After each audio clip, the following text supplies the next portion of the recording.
আচ্ছা ভাইরা আমার তোফাজ্জল হোসেন ভৈরব, মা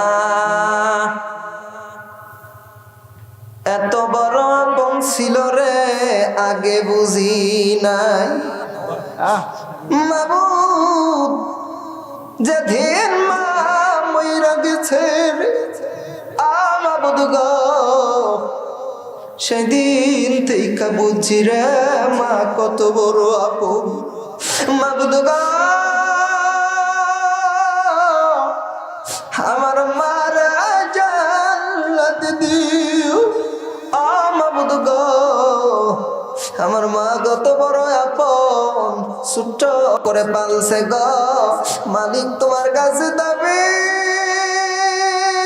গো, আমার মারা তুমি জান্নাত দিও। কি মা মরম এতিম সন্তান এখানে নাই তো আমিন কইলেন না কে?